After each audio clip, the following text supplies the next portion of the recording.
Hello and welcome to my little bookish corner of the internet. My name's Harriet.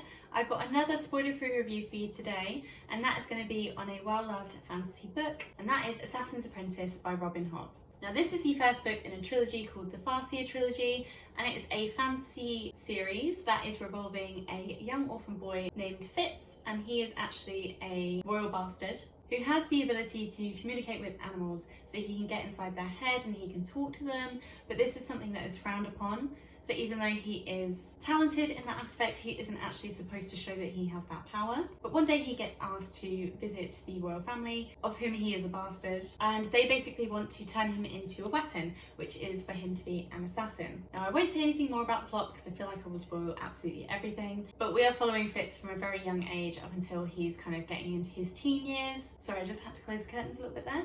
Anyway, yeah, this is definitely kind of a coming of age story, even though it is a fantasy novel. So if you like those kind of tales, if you like following one person as they grow up and the things that they go through, then you will definitely enjoy reading this one. So whilst we do focus in on Fitz as our main character, there are plenty of other lovable and hateable characters that are very well realised within this novel. Robin Hobb is astounding at creating realistic characters that have morals that you completely understand why they are the way that they are, whether that is the way that they speak to people or when you learn about their past. Just such well realised people, and that was such a joy to read.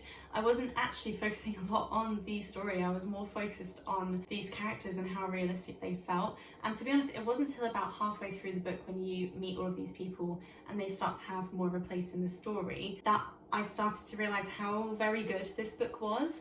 Up until the halfway point, I was just like, oh, okay, this is a pretty good fantasy book. It's okay, it's not blowing me away. And then I got past that halfway point, and that's when things really started to happen. The plot did pick up a little bit, but it is more about all of these characters you're meeting and all of this deception that you see, realising that not everyone in the world is absolutely wonderful and beautiful and friendly, and not everyone has the best intentions. So yeah, such a great cast of different characters within this novel. One of my favourite characters would be the Fool. I don't really know why. I think it's because he has this kind of mysterious element, and he's also seemingly always looking out for our main character in his own little ways, and I just want to learn a lot more about him. I seem to know Fitz's character quite well now, but I don't know a lot about the Fool, and yet I like the Fool more. It's very strange, but yeah, I'm hoping that as I carry on with this series and this author's writing, I will learn a bit more about the Fool. I have been told that that is what happens, so I'm very excited about that. And I don't really know what else to say apart from that it is action-packed.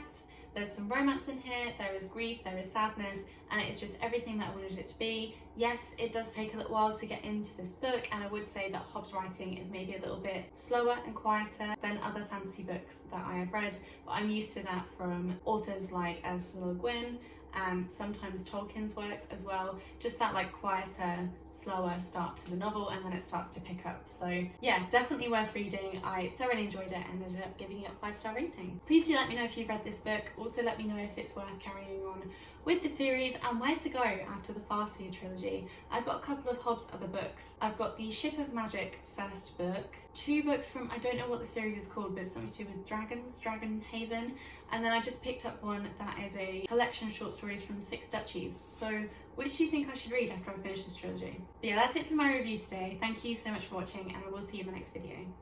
Bye!